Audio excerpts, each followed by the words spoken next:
चलिए, तो आज हम जो है लॉन्ग आंसर जो है लॉन्ग आंसर टाइप क्वेश्चन जो है देखते हैं। ठीक है, ये क्वेश्चन जो लिया गया है वो कैपेसिटर से लिया गया है, जिसमें आपको कैपेसिटेंस बताना होता है। कैपेसिटर के द्वारा जो एनर्जी स्टोर होता है वो बताना है, जो कि आपको पता है हाफ सी वी स्क्वायर होता है। और आपको साथ में ही एनर्जी डेंसिटी है ना, एनर्जी डेंसिटी या इलेक्ट्रिक फील्ड एनर्जी डेंसिटी बोले एक ही बात है। ये चीज़ अपने को ड्राइव करना है, इसका एक्सप्रेशन ड्राइव करना है, जो कि होता है half epsilon not E square. ठीक है, तो आइए देखते हैं यहाँ पे जो है, अब यहाँ दिख भी रहा है आपको कि आज जो है हम बात करने वाले कैपेसिटेंस पे, एनर्जी स्टोर्ड कितना करता है पैरेलल प्लेट कैपेसिटर उस पे, और एनर्जी डेंसिटी पे। ठीक है, तो इन सब पे आज जो है हम बात करेंगे। तो सबसे पहला जो है हमको जवाब देना है किसका, सबसे पहले जो एक जवाब देना है वो देना है कैपेसिटेंस का। ठीक है, तो आइए देखते हैं कैपेसिटेंस क्या होता है आपका। तो सबसे पहले जो है आप जो है हेडलाइन बनाओगे कैपेसिटेंस। ठीक है, अगर ये आ रहा है तो सबसे पहले क्या लोगे, कैपेसिटेंस ऑफ कैपेसिटर। ठीक है, इसमें क्या लिखना है आपको, तो इसमें लिखना है capacitance refer to the stored capacity of any capacitor for a given voltage. किसी दिए हुए वोल्टेज पे कोई भी कैपेसिटर कितना कैपेसिटी के साथ चार्ज या एनर्जी स्टोर करता है, वही अपने को वही जो कैपेसिटी है, वही कैपेसिटेंस उस कैपेसिटर का कैपेसिटेंस कहलाता है ना।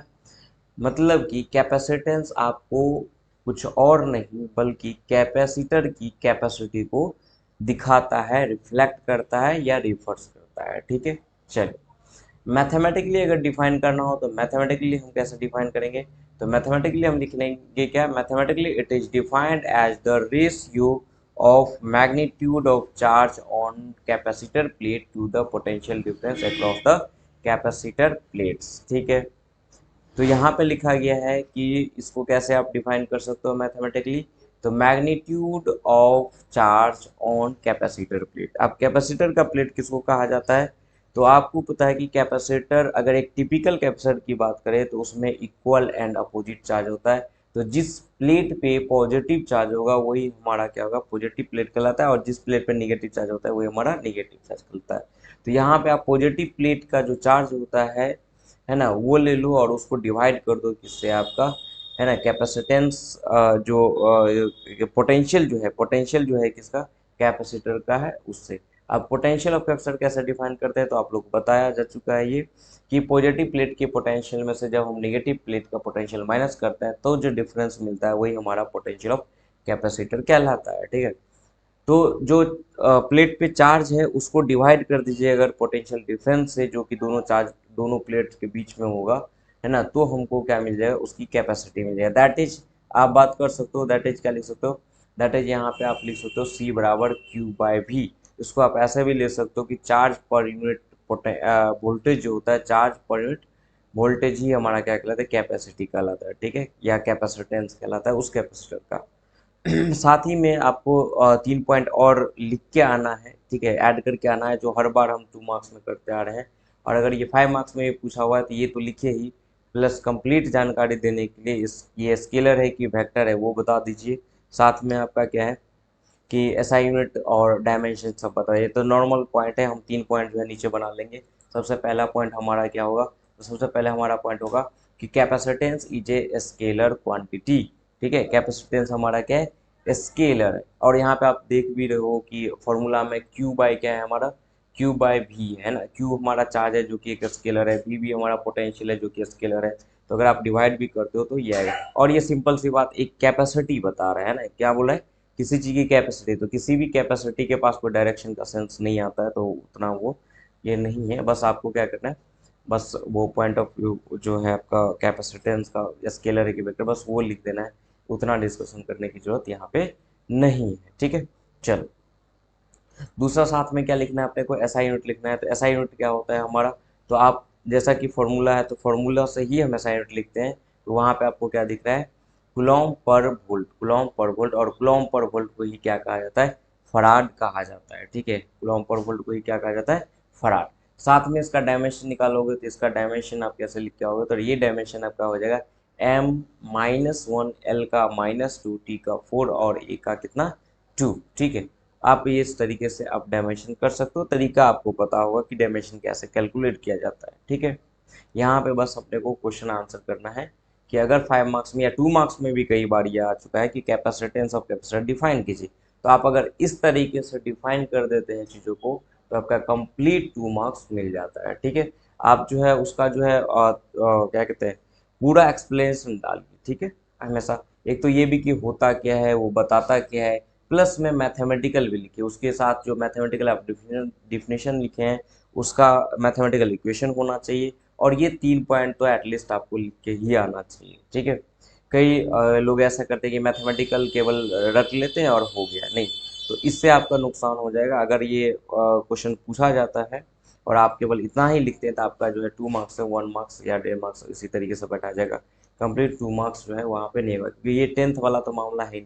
ठीक है, 10th में था कि चलो वो एक लाइन में 2 लाइन में लिखे हो गया काम खत्म। यहाँ पे ऐसा नहीं, आपको कंप्लीट यहाँ पे जो कॉपी जो चेक करेंगे वो काफ़ी जो है मतलब प्रोफेसर सभी होते हैं। ठीक है, तो वो काफ़ी टैलेंटेड होते हैं, तो वो एक नज़र में पहचान जाते हैं कि आप क्या करके आए हो। तो इसीलिए जो है आपको क्या करना है कि प्रॉपर वो एक्चुअली में बता क्या रहा है ना, तो वो बताइए, प्लस मैथमेटिकल इक्वेशन तो वो है ही, तो वो तो हम लिखेंगे ही। ठीक है, चलिए नेक्स्ट देखते हैं, नेक्स्ट हमारा क्या है। तो नेक्स्ट है हमारा यहाँ पे हेडिंग डालेंगे energy stored in parallel plate capacitor. Parallel plate capacitor में एनर्जी कितना स्टोर होता है, तो जैसा कि आपको पता है ऑब्जेक्टिव के लिए आप याद भी किए होंगे, कई बार आ भी चुका है, ये क्या है हमारा कि हाफ सी वी स्क्वायर, सबसे फेमस इक्वेशन यही है हमारा, हाफ सी वी स्क्वायर। वैसे Q square by 2 C V होता है आपका, लेकिन सबसे ज़्यादा फेमस जो है वो हाफ सी वी स्क्वायर है, तो आप उसको ध्यान में रखोगे ऑब्जेक्टिव के लिए। अगर ये 5 मार्क्स में आता है तो 5 मार्क्स में कैसे लिखना है इसको हम देखते हैं ना। तो सबसे पहले तो आप देखो यहाँ पे कि एनर्जी स्टोर होता कौन सा एनर्जी है और किस वजह से आता है। ठीक है, तो आपको जैसा कि पता है यहाँ पे कि एनर्जी जो होता है क्या होता है हमारा, पोटेंशियल एनर्जी होता है, और पोटेंशियल एनर्जी वर्क के वजह से आता है ना। मतलब आप यहाँ पे ऐसे लिखोगे during charging of capacitor, during charging of capacitor work is done by external force and this work done will be stored inside the capacitor as electric potential energy. ठीक है, तो जब आप क्या करते हो प्लेट को जब चार्ज कर रहे होते तो उस दौरान आपको कुछ वर्क करना पड़ता है, और जो वर्क होगा वही वर्क पोटेंशियल एनर्जी के रूप में उसमें स्टोर हो जाता है ना। तो आप जो है ये छोटा सा जो लाइन है वो 2 लाइन आप जरूर यहाँ पे लिख दोगे, क्योंकि वहाँ पे ये चीज़ आता है कि एनर्जी आया कहाँ से और किसके वजह से। तो सिंपल सी बात है, जितना वर्क डन किया जाएगा एक्सटर्नल फोर्स के द्वारा उस कैपेसिटर को चार्ज करने में, वही वर्क डन पोटेंशियल एनर्जी के बराबर होगा। तो यहाँ पे एक बात क्लियर हो गया कि अगर हमको एनर्जी चाहिए तो हमको क्या निकालना पड़ेगा, उस कैपेसिटर को चार्ज करने के लिए आपको टोटल वर्क डन निकालना पड़ेगा। ठीक है, और वर्क डन निकालना हमारे लिए आसान है, वो हम आराम से कर सकते हैं। ठीक है, तो यहाँ पे कि आप देखो एक कैपेसिटर बनाया गया है जिसपे आपका इक्वल एंड अपोजिट चार्ज है, किसी भी टाइम स्टेट पे बात करेंगे तो इस पे क्या है पॉजिटिव चार्ज है, और इस वाले पे क्या है हमारा निगेटिव चार्ज। बीच का डिस्टेंस आपका डी है और एरिया जो है प्लेट्स का ए है ना। अब हम चूंकि यहाँ पे टिपिकल कैपेसिटर की बात कर रहे हैं, तो टिपिकल कैपेसिटर का यही खास बात होता है कि 2 प्लेट इक्वल होता है, आपका इक्वल साइज होता है, शेप भी आपका सेम ही होता है, डिस्टेंस काफ़ी कम होता है ना। और किसी भी इंस्टेंट पे हम अभी माने फाइनल चार्ज हमको कैपिटल क्यू लाना है इस वाले पे पॉजिटिव वाले पे, और निगेटिव वाले माइनस क्यू, लेकिन अभी फिलहाल किसी भी इंस्टेंट पे हम बात करें तो किसी भी इंस्टेंट पे हमारा क्या है कैपेसिटर पे चार्ज आपका क्यू है उसका पोटेंशियल भी हमारा भी होगा। तो ये चीज़ हम लिख लेंगे वहाँ पे एट एनी इंस्टेंट, किसी भी इंस्टेंट पे आपका चार्ज ऑफ कैपेसिटर जो है वो क्यू है, एंड पोटेंशियल ऑफ कैपेसिटर जो है वो हमारा क्या होगा भी होगा। सो यहाँ पे हम यहाँ पे ये जो रिलेशन जानते हैं किसी भी कैपेसिटर के लिए क्यू इक्वल टू सी भी, तो वो चीज़ हम वहाँ पे डाल सकते हैं। ठीक है, क्यू इक्वल टू सी। अब यहाँ से देखो v इक्वल टू क्या आ जाएगा, तो v इक्वल टू आ जाएगा क्यू बाय सी। अगर आपको अब अभी वर्क डन निकालना है तो वर्क डन निकालने का फॉर्मूला होता है हमारे पास। ठीक है, वो हम वर्क डन यहाँ पे निकालेंगे, तो हम क्या मान लेंगे छोटा सा एक वर्क डन मान लेंगे डी डब्ल्यू वर्क डन है, work done by external force during transfer of positive D Q charge from negative plate to positive charge. अगर आप ये नहीं लिखते आप ये छोटा सा लैंग्वेज भी लिख देते हैं तो आपका काम हो जाता है। डी डब्ल्यू क्या है हमारा छोटा सा वर्क डन है डी क्यू चार्ज को ट्रांसफर करने के लिए एक्सटर्नल फोर्स के द्वारा, है ना। ये वर्क डन होगा कितना, तो वर्क डन का जो फॉर्मूला होता है वो वर्क डन का फॉर्मूला होता है D W equal to D Q into भी। आप ये पढ़े हुएगा, अगर आप ये डिफरेंशियल इक्वेशन नहीं भी जानते तो कोई दिक्कत वाली बात नहीं है, आप ये पढ़े हुएगा W equal to work done equal to charge गुना पोटेंशियल डिफरेंस या पोटेंशियल। समझ में आ रहा है? तो वही चीज़ हम डिफरेंशियल फॉर्म में, चूंकि हमको छोटा सा वर्क डन निकालना है तो डिफरेंशियल फॉर्म में हम लिख दिए। डी डब्ल्यू हमारा क्या है, डी डब्ल्यू जो है वो छोटा सा वर्क डन है, वो वहाँ ऊपर लिखा भी गया है।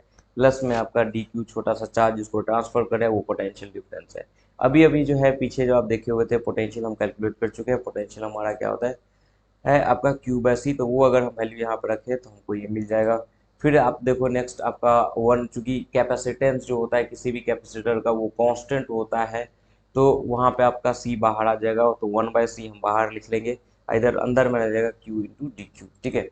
तो अगर आपको क्या चाहिए, टोटल वर्कडन चाहिए, तो टोटल वर्कडन के लिए आपको इसी छोटे छोटे वर्कडन को क्या करना पड़ेगा, इंटीग्रेट करना पड़ेगा, जोड़ना पड़ेगा। और वो इंटीग्रेशन कहाँ से कहाँ हम लोग करेंगे, तो वो इंटीग्रेशन हमारा होगा जीरो से लेके क्यू तक, कैपिटल क्यू तक, क्योंकि हमको फाइनली जो चार्ज करना है कितना से करना है, कैपिटल क्यू से करना है।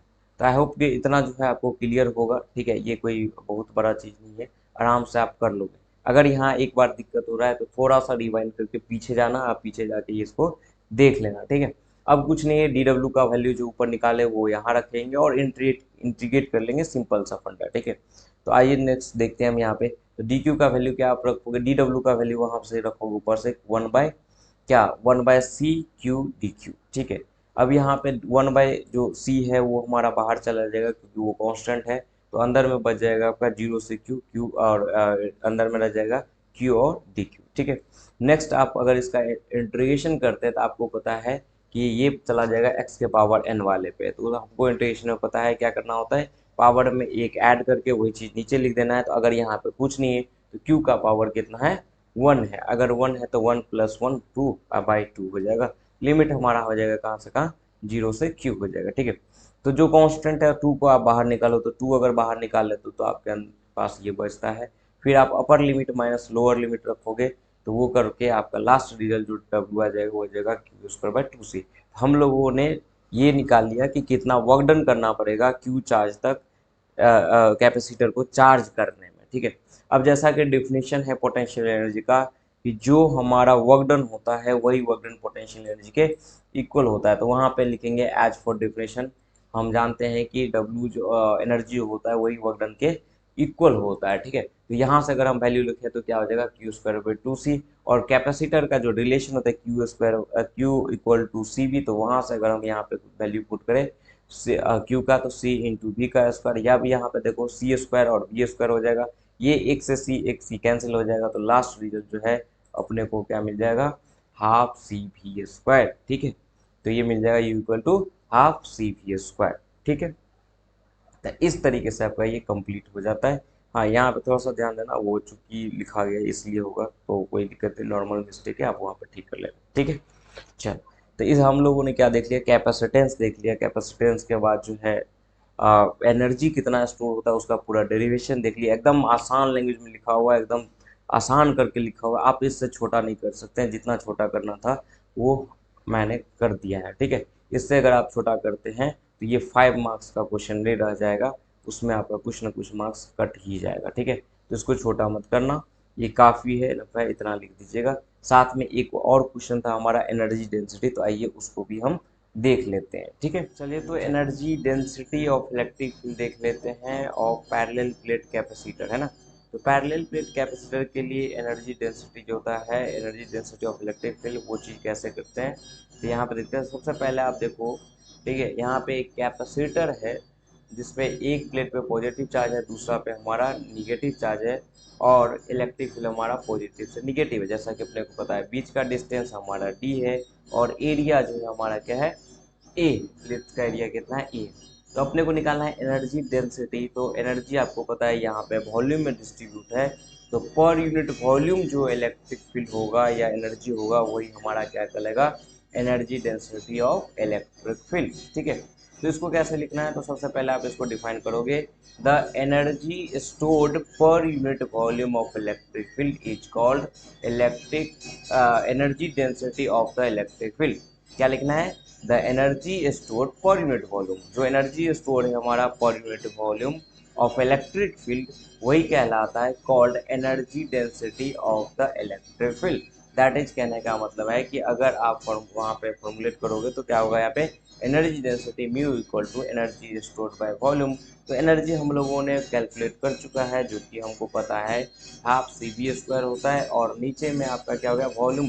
तो वॉल्यूम होगा एरिया इंटू, क्या हो जाएगा, वॉल्यूम क्या हो जाएगा, एरिया इंटू टी। अब इसको थोड़ा सा सॉल्व करके लिखेंगे तो क्या आएगा आपका, सी भी स्क्वायर बाई 2 AD, है ना। अब जैसा कि कैपेसिटेंस भी इस पैरेलल प्लेट कैपेसिटर को पता है, तो वो अगर हम लिखेंगे तो यहाँ पे क्या आ जाएगा, क्या हम लिख पाएंगे, ये हमारे पास हो जाएगा epsilon naught A by D by V square two, नीचे में हमारा क्या है 2 AD। तो यहाँ से ए से ए कैंसिल हो जाएगा, और ए से ए कैंसिल हो जाएगा, तो हमारे पास क्या बचेगा, epsilon naught V square by 2D square. ठीक है, अब थोड़ा सा इसको अरेंज करके लिखे, तो अरेंज करके हम क्या इसको ये लिख सकते हैं, half epsilon naught V by D का होल स्क्वायर। अब जैसा कि पता है कि वी बाई डी जो होता है वो वी बाई डी हमारा इलेक्ट्रिक फील्ड होता है।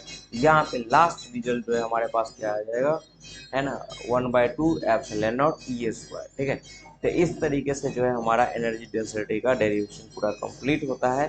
तो नॉर्मल है, कोई ऐसा वाली कोई उतना क्या कहते हैं, हार्ड नहीं है, आराम से कर लोगे, कुछ नहीं करना है। एनर्जी आपको पता है, उसका वॉल्यूम पता है, बस डिवाइड कर दो।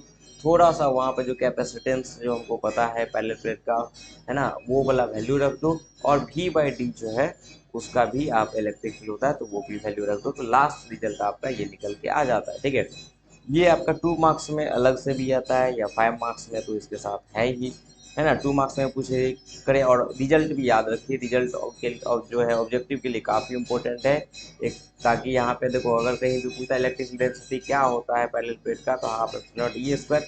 यहाँ पे एक ऑब्जेक्टिव और आता है कि एनर्जी डेंसिटी ई से कैसे रिलेटेड है, तो directly proportional to E square है। ठीक है, तो ये बाद की बात है, ये हम ऑब्जेक्टिव में भी कवर करेंगे, फिलहाल ये आप क्या करो, याद करो। ठीक है, इसको याद करिए, लिखिए, फिर देखिए मैच करवा के क्या है नहीं है, कैसे करना है उसको। ठीक है, चलो तो इसको कर लो आप। अगर दिक्कत हो रहा है एक बार में तो कोई बात नहीं, रिवाइंड करके पीछे जाइए, आराम से जो इसको लिखिए, उसको जो है समझिए चीज़ों को पहले, और उसके बाद पॉज कर कर करके ना इसको लिख लीजिएगा। ठीक है, आराम से उसको लिख के याद करिए। ठीक है, चलो ठीक, देखते हैं।